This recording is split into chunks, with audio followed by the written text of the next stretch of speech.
Right now, the world is watching explosions in the Middle East. Missiles, retaliation, escalation. Another regional conflict, at least that's how it's been framed. But what if that's not the real story? Because the most important battlefield in this war might not be on land after all. It's a narrow stretch of water where nearly a fifth of the world's oil passes every single day. And if that flow slows down even slightly, oil doesn't just get more expensive. Tankers get rerouted, shipping lanes clog, energy prices jump overnight. And here's where it gets serious. China imports most of its oil that powers its factories, the same factories that assemble your phone, build your laptop, manufacture the batteries in electric vehicles. If energy becomes more expensive or harder to secure, those factories don't shrug it off. Production slows.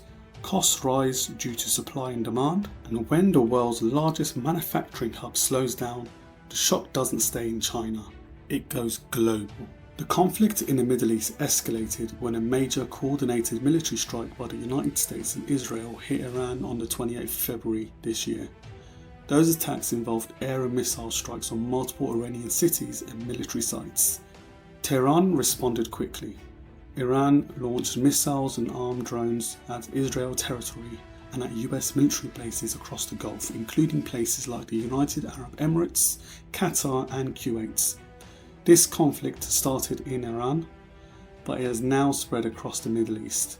And that matters, not just for geopolitics, but for energy, because the Middle East produces roughly a third of the world's oil.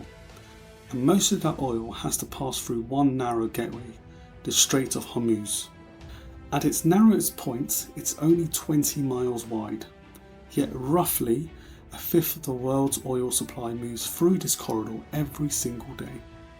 There's no easy alternative route, no backup highway for global energy, and no major economy depends on that flow more than China. China imports around 70% of its oil it consumes. A large share of its oil comes directly from the Middle East producers such as Saudi Arabia, Iraq, the UAE and Iran.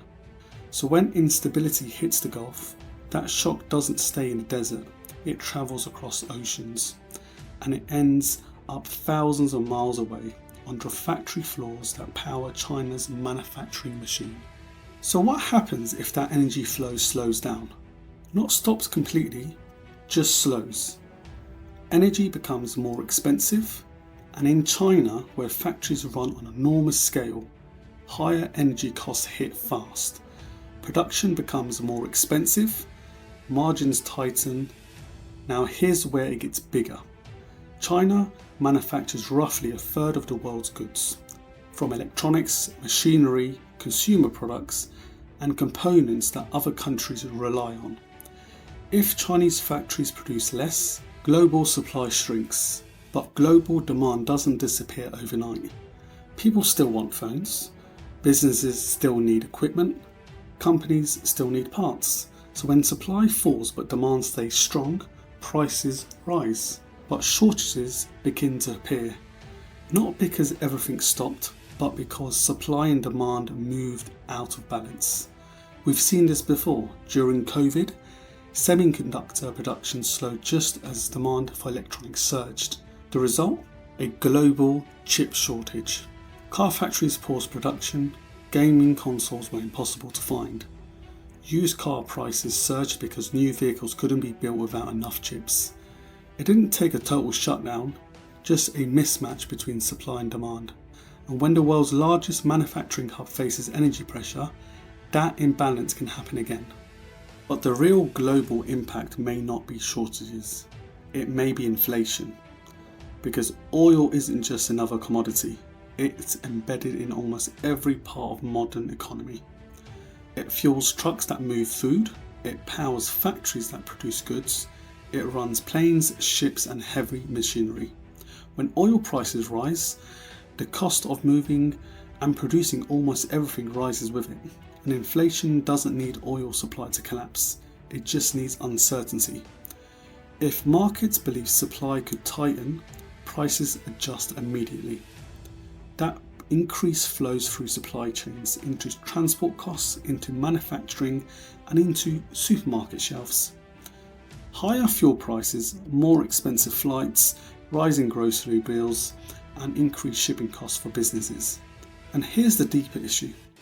Many countries are still trying to bring inflation back down after the shock of the last few years. If energy prices surge again, central banks may have to delay cutting interest rates. That means mortgages stay expensive, loans stay expensive, and investment slows. Energy importing countries suffer the most. Emerging economies with weaker currencies feel the pressure faster, and heavily in-debt governments have less room to spend. So while the fighting may be thousands of miles away, the economic consequences can show up in your fuel bill, your mortgage rate, and your weekly shopping basket. For years, oil started to feel old-fashioned. The future was clean energy, artificial intelligence, data centers, and digital infrastructure. But when conflicts erupts in the Gulf, the global economy is reminded of something very simple.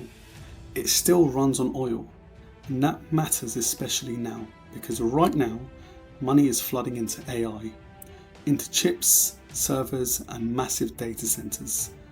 Governments are racing to build data centers. Companies are spending billions on chips and computing infrastructure. But all of that expansion depends on oil. But here's the problem. AI stocks are booming. Investors are placing their bets that the rise will continue. Governments are racing to compete, and companies are expanding as fast as they can. But if oil routes in the Middle East become unstable, energy costs will rise. AI development becomes more expensive and development slows. And here's the real risk. If instability in the Middle East pushes oil higher and slows AI development, what seems like an AI bubble may burst, causing stock markets to crash globally. As you can see, this war in the Middle East has far bigger implications than it might first appear. It's not just a regional conflict. It's a potential shock to energy markets, inflation, financial conditions, and global growth. In a world already stretched by high debt, tight capital, and enormous bets on AI, even a disruption in oil supply can ripple far beyond the region.